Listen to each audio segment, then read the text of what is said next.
Un FCA signifie Free Carrier ou franco-transporteur en français.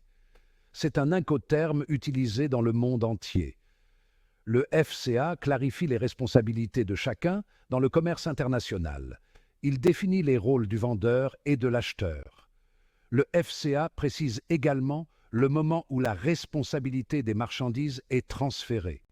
Le FCA fait partie d'un ensemble de règles appelées Incoterms.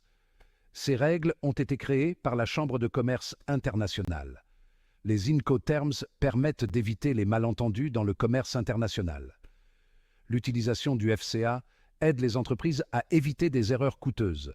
Cela facilite les transactions internationales. Le FCA fournit un cadre clair pour l'expédition des marchandises.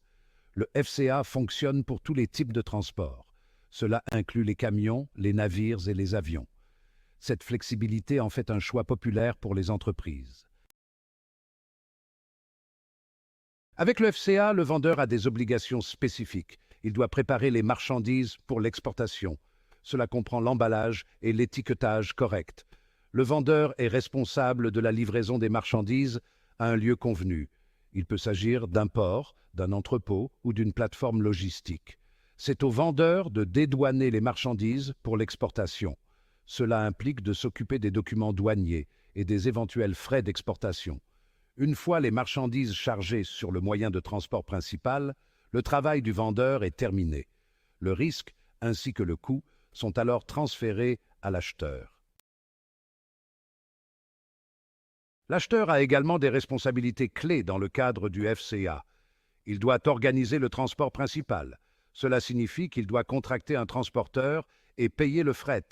L'acheteur s'occupe du dédouanement à l'importation. Cela inclut le paiement des droits et taxes d'importation. Il est important que l'acheteur dispose d'une assurance. Il assume le risque pour les marchandises pendant le transport. L'acheteur doit communiquer clairement avec le vendeur. Il doit fournir toutes les instructions d'expédition nécessaires. Cela garantit un transfert en douceur au lieu convenu. Section 4. Transfert des risques et des coûts. Une image claire. Le FCA définit clairement le moment où le risque et les coûts sont transférés du vendeur à l'acheteur.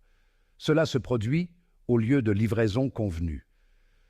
Lorsque les marchandises sont chargées sur le moyen de transport principal, le risque est transféré.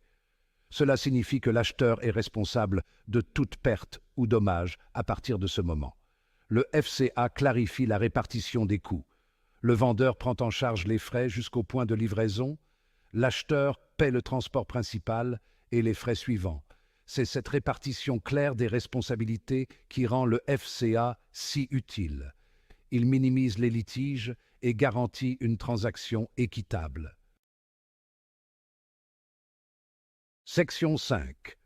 Un exemple simple du FCA en action. Imaginez un exportateur de café au Brésil utilisant le FCA pour vendre à un importateur américain. Ils conviennent d'un entrepôt à Sao Paulo comme lieu de livraison. Le vendeur transporte le café jusqu'à l'entrepôt et le dédouane pour l'exportation. L'acheteur charge une compagnie maritime d'enlever le café. Le risque est transféré à l'acheteur lorsque le café est chargé sur le navire. L'assurance de l'acheteur couvre tout dommage survenant pendant le transport maritime. Cet exemple montre comment le FCA simplifie la transaction. Les deux parties comprennent leur rôle et responsabilités. Section 6. Pourquoi choisir le FCA? Avantages et inconvénients. Le FCA offre plusieurs avantages. Il offre de la flexibilité. La livraison peut avoir lieu à différents endroits. Cela donne à l'acheteur plus de contrôle sur le transport. Le FCA offre de la clarté. Il définit clairement les responsabilités de chaque partie. Cela réduit les risques de désaccord ou de malentendus coûteux. Cependant, le FCA présente également quelques inconvénients. L'acheteur doit gérer la majeure partie de la logistique du transport. Cela peut s'avérer complexe, en particulier pour les nouveaux importateurs. Il est essentiel que l'acheteur dispose d'une assurance fiable. Il supporte le risque de perte ou de dommage une fois les marchandises chargées.